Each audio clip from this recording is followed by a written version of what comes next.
Good morning students. हम लोग Rajasthan economy पे बात कर रहे थे, उसी को आगे बढ़ाएंगे। तो कुछ फीचर्स आपने देखे होंगे कि राजस्थान इकोनॉमी का जो कुछ फीचर्स हमने जब राजस्थान इकोनॉमी की भारतीय अर्थव्यवस्था में क्या पोजीशन है उस पर बात की थी। तो आपको एक बात समझ में आई होगी कि राजस्थान इकोनॉमी कई मायनों में थोड़ी पिछड़ी हुई है और स्टेट्स के मुकाबले हम पीछे हैं। जबकि साक्षरता की दर में भी हम पीछे, यानी निरक्षरता में हम आगे हैं, या जनसंख्या के दृष्टिकोण से हम काफ़ी आगे हैं, जनसंख्या की वृद्धि दर से भी काफ़ी आगे हैं। तो अगर हम इसको देखें कि ऐसे क्या कारण हैं जिनकी वजह से कि राजस्थान इकोनॉमी में साक्षरता की दर बहुत नीची है, तो उसके कारणों के लिए हम अगर बात करें तो देखिए, एक तो ये कि यहाँ पे 1956 में इसका गठन हुआ है ना। 1947 में सारे राज्य एग्जिस्टेंस में आए धीरे धीरे, और राजस्थान बहुत late as a Rajasthan as a state बहुत देर से गठन में आया। यानी एक इसकी जो ये शेपिंग, ये फॉर्म है, ये थोड़ा सा लेट हुआ। फिर सामंतवादी व्यवस्था थी। सामंतवादी व्यवस्था का अर्थ है कि उसमें पुरुष का वर्चस्व रहता है, तो स्त्रियां जो है उनकी स्थिति इतनी, उनको अधिकार नहीं, उनको पढ़ने का अधिकार नहीं, उनको और भी बहुत सारे अधिकार, जो बोलने का अधिकार और जो अधिकार, मानवीय अधिकार हैं, वो उनको कम दिए गए। वो सामंतवादी व्यवस्था का अपना एक लक्षण है, क्योंकि वो पुरुष वर्चस्व वाली अर्थव्यवस्था होती है। तो ऐसी समाज के अंदर से राजस्थान निकल के आया।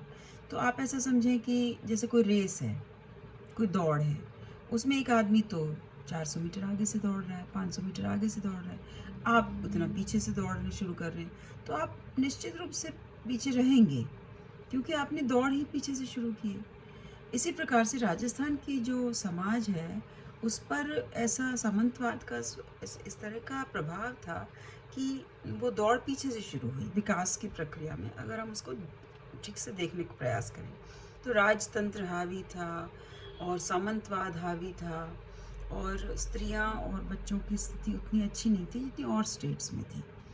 फिर दूसरा ये कि साक्षरता के जो अभियान चलाए गए, वो शुरू में उतने फोर्स के साथ नहीं चलाए गए, उतनी तत्परता से नहीं चलाए गए। प्रथम चरण जो था उसमें निरक्षरों का सर्वे हुआ, दूसरे चरण में साक्षरता कार्यक्रम बनाए गए, उन पर चालू भी हुआ काम, लेकिन फिर तीसरे चरण में हमने उसे बहुत तेज़ी से आगे बढ़ाया। तो विकास की जो प्रक्रिया है वो थोड़ी सी धीमी रही। फिर जो कार्यक्रम चलाए गए वो, जैसे सामाजिक और आर्थिक कारणों से बहुत सारे बच्चे स्कूल आते हैं लेकिन छोड़ जाते हैं।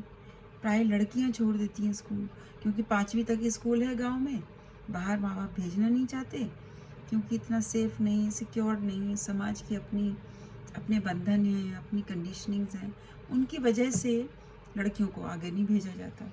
फिर गांव और शहरों के निर्धन परिवारों में सामाजिक और आर्थिक कारणों की वजह से शिक्षा पर भी इतना ध्यान नहीं दिया, लड़कियों की शिक्षा पर। फिर गांव में प्राथमिक स्कूल ही है, और बाहर तो आपने देखा होगा कि राजस्थान तो 73% के करीब गांव में रहता है।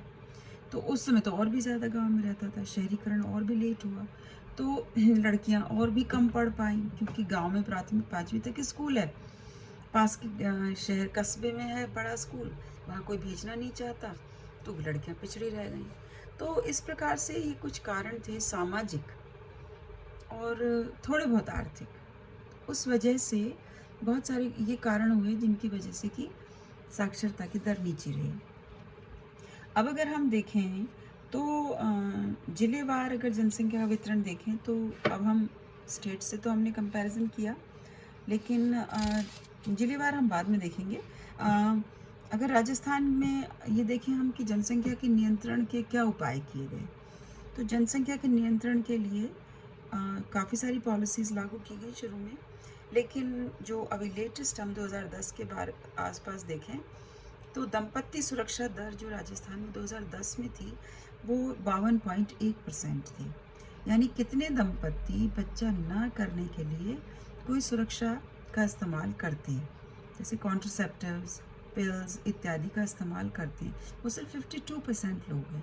यानी 48% ऐसे लोग, ऐसे दंपत्ति हैं जो कि कोई प्रिकॉशन नहीं लेते और बच्चा हो जाता है। ठीक है।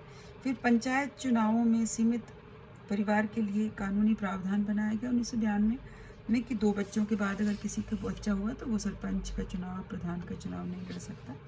तो वो भी एक कार्यक्रम शुरू किया गया। फिर लड़कियों के लिए एक राजलक्ष्मी बॉन्ड स्कीम आई, जिसमें कि लड़कियों को यह राशि इन लड़कियों के खातों में 20 वर्ष तक की उम्र में जमा कराने का प्रावधान रखा गया और 20 वर्ष में पुत्री को 21,000 रुपया, अनुसूचित जाति जनजाति के लिए 31,500 रुपया। मतलब लड़की अगर होगी वो जिंदा रहेगी। समझे बात? लड़कियों का आप सोचेंगे कि जिंदा होगी तो जिंदा रहेगी, पर ऐसा नहीं है, क्योंकि लड़कियों को खाना कम देते हैं, काम ज़्यादा करवाते हैं, तो उनकी ताकत कम हो जाती है और उनका पोषण भी कम हो जाता है, तो वो जल्दी मर जाती है और पैदा भी नहीं होने दिया जाता। बहुत सारे लड़कियों को होते ही मार दिया जाता था, जन्मते ही। बहुत सारे समाजों में ये स्थिति कि बहुत सारे समाज ये करते थे कि जैसी बच्ची जन्मी तो उसको मटके में डाल के ज़मीन में गाड़ दिया। आपने गुलाबो का नाम सुना होगा। तो गुलाबो जो डांसर है, राजस्थान की वर्ल्ड फेमस डांसर है, उसको भी बचपन में जब वो बच्ची जन्मी तो उसको मटकी में डाल के और ज़मीन में गाड़ दिया था। पर 5-7-10 मिनट बाद ही उसकी मासी आई और मौसी ने पूछा कहाँ है बच्चा, तो वो लड़की थी, गाड़ दी। तो वो भाग करके ले करके आई उसको।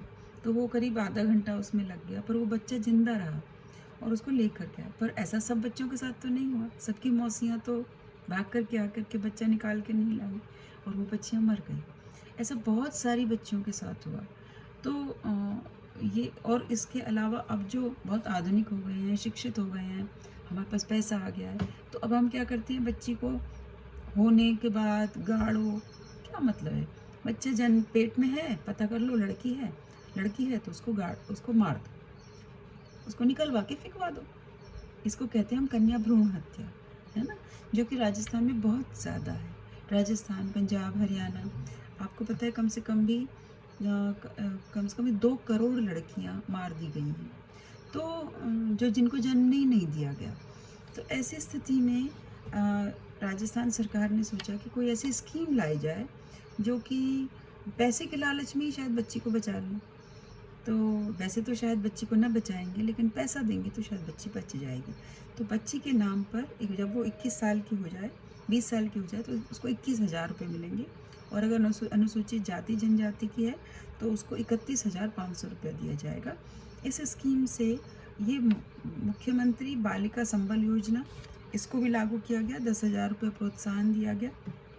इस तरह के बहुत सारे अनाउंसमेंट्स किए गए जो परिवार नियोजन की प्रेरणादायक स्कीम भी मानी जाती है। फिर इस प्रकार से जो जनसंख्या नीति घोषित की गई 2000 में, उसमें कुछ पॉइंट्स रखे गए कि प्रजनन व बाल स्वास्थ्य को आधार मानकर सेवाएं प्रदान करने के लिए सर्वेक्षण करके पैकेज तैयार करना, सेवा प्रणाली के प्रबंध में गुणात्मक सुधार करना, छोटे परिवार की अवधारणा के लिए उपयुक्त वातावरण तैयार करना और सेवाएं प्रदान करने तथा सामाजिक चेतना जागृत करने के लिए पंचायती राज संस्थाओं, स्वैच्छिक संगठनों, निजी, सहकारी व अन्य संस्थाओं को भागीदार बनाना। इस प्रकार से ये पॉलिसीज़ लागू की गई। बाकी नई जनसंख्या नीति को लागू करने के लिए सरकार ने और भी छोटी छोटी बहुत सारी बातों पर निर्णय लिया, बहुत सारी चीज़ों पर जोर दिया, वो हम कल करेंगे। ठीक है, थैंक यू बच्चों।